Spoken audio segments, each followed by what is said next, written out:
Jumping straight into this arm day then, and we're starting off with incline curls. I haven't actually got an intro to this one again. I think I've just decided to bring the cam with me and not managed to film anything before the actual first set, but nevertheless the premise is the same, coming in and destroying the arm. So biceps first here. I will often do biceps first, but to be honest, sometimes I'll alternate. It's not really set in stone.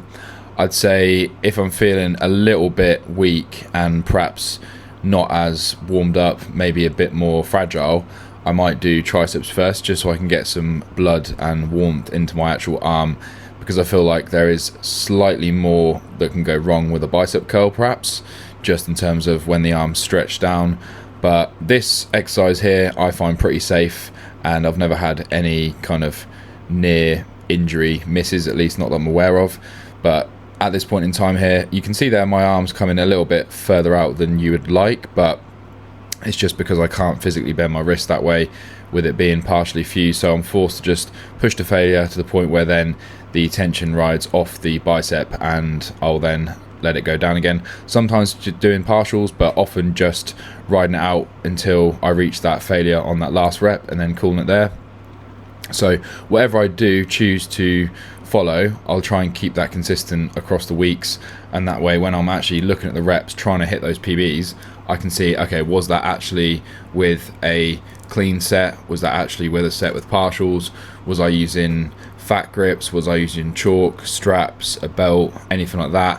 Which I just think is important to track, because the difference that it can have in your overall output is crazy. So here I'm just showing you a few more sets. Decently heavy for me. I don't tend to go much more than this. I think I'll dabble in 25 kg, but yeah, that is usually around the limit for me, to where it just kind of feels like too much strain and pressure rather than actual muscle contraction. So yeah, this is a good weight for a good amount of reps, and there's not much else to talk about really. The bench here is quite far back, so it is giving me a very, very big stretch. Recently, I do feel like I've actually put the bench at less of an angle, so a bit closer to 90 degrees, so I'm a bit more upright, which again is good to just vary it out a little bit more than normal, but this is pretty standard for what I used to do, and as I've said, now I've kind of pulled it back in. So perhaps in the future, in the next month or two, I'll then revert back to this stance, which I'd say is a little bit more difficult. So if you are thinking about trying this here, perhaps drop the weight by maybe 10%, especially when you're just learning the movement and practicing. But that being said, I can't quite see, yeah, I'm using straps here. So at this point in time, I was using straps every single set, whereas now I don't use straps. So that's just interesting. I think it's because I just don't find them that beneficial with the angle being a bit more upright. So for the sake of taking the time to put the straps on, faff about with that, and potentially cause a bit of uncomfortability, irritation during the set, then I just think it's not worth it. Which I know that sounds like I'm being hyper fixated on details, but it's just a case of, in the moment, is it worth it, is it not worth it? I don't think I need it, so I'm not going to use straps, and that's how I've continued to go for the last few weeks. But as I said, if I was to revert back to that steeper decline set in there, then I think I would then use straps again. So after that, moving on to tricep pushdowns here. I think this is a different bar than I used in the last arm day, but I can't be quite sure. I do tend to just try and vary it, not every single time, but a lot, because they do have at least like 4 or 5 different pushdown variations that I can do here, which all feel pretty good. And I think because I wasn't able to do probably 90% of these for the last year or so because of my operations and stuff, it's just so nice to be able to go around and do like a attachment roulette. Now that being said, I'm not just going around doing a set and then changing it up, doing a set, changing it up. I am trying to push and progress and actually track some of the weights, but yeah, every so often I will just completely rotate it, either do something new or go back to a weight which I haven't done for a while, but I did have a solid kind of PB that I was trying to progress each week. So yeah, you can see there I was doing a few partials as well.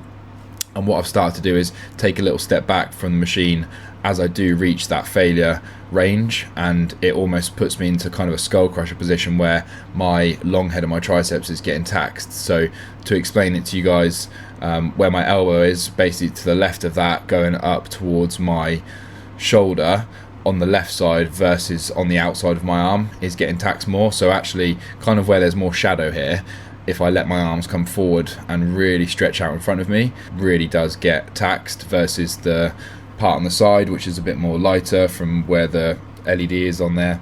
That is much more sort of pronounced when you're looking at it, but actually I find that really gets more engaged on the contraction. So whether or not that's scientifically based or that's just my own perceived feeling, I'm not too sure, but I do like to try and play to that strength, and while doing that I don't find any shoulder pain or aggravation or activation or anything like that, which is really key for me, because when I try and do skull crushers with a easy bar, which is my preferred method of doing it, I find that I get a large amount of lateral delt recruitment, which is really off-putting, and it just doesn't allow me to push to failure on that exercise. So being able to do this here, as you can see, I'm kind of demonstrating that even just 1 or 2 reps really does help, especially at the end of the set when I've basically reached that fatigue level anyway. So yeah, quite a few sets here, and as I mentioned nearly every video, most of these sets are just the first couple, and then I continue to do a few more just after I stop recording, but obviously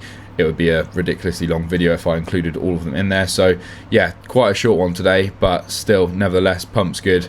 And obviously as the videos go by I will be dropping pounds, so I should be getting slightly leaner each video, if not noticeably, then at least over the weeks when I do the pose down and also get on the sunbeds, you should notice that the shreds start coming in. So back now to what is my favorite seat in the entire world that I've found.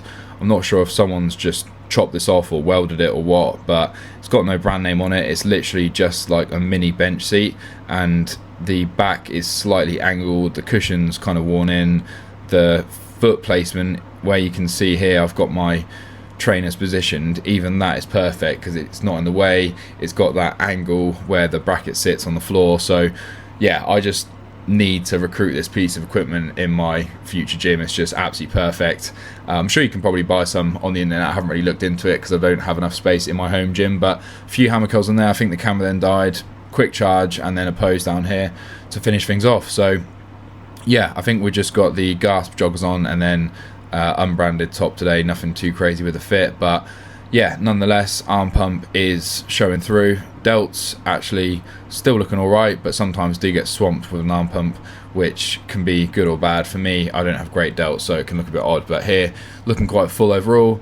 And again, I probably was still actually maybe fasted at this point, I'm not 100% sure, but yeah, triceps especially from the side there looking pretty decent, and rear delts as well poking over the edge. Forearms nice and vascular, which is always good to see. And even if I wasn't fully carved up from food or anything like that, and I may have been fasted, I definitely would have made a very conscious effort to get a lot of water in, because that's something which I have done really well at the past, I'd say 3 to 6 months, really, like all through summer, just making sure to get like at least 3 to 4 litres of water and actually help continue that pump even when, like I say, haven't got those really rich glycogen stores. So yeah, finishing off the session here because I am on a really good schedule at the moment, getting the video edited, color corrected, and the voiceover. So very soon, and I mean very soon, there will be videos with the microphone voiceover during the session, which from that point onwards are pretty much consistent, because obviously that is realistically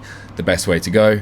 But for now, I'm just filling you in with the current sort of training methodologies and what I'm thinking. But obviously a lot of these sessions are similar, so if I was to just do a voiceover, it would become very monotonous. But with the voiceovers during the session, that's obviously a bit more related to what I'm actually thinking in the moment, and that can differ based on other variables such as how well I slept, what I drank, how many carbs I've had, when I last trained the muscle group, etc. So all those things, although I wouldn't say to overthink them, because then you're just going to be perhaps getting yourself in a bit of a mindset where you're holding back, but obviously take them into account, and if there are things which aren't going exactly according to plan, then reflect back on those variables and see, right, what can I actually do to make it better, or which ones are fixed. But yeah, I hope you guys enjoyed the video, and I'll see you tomorrow for the next one.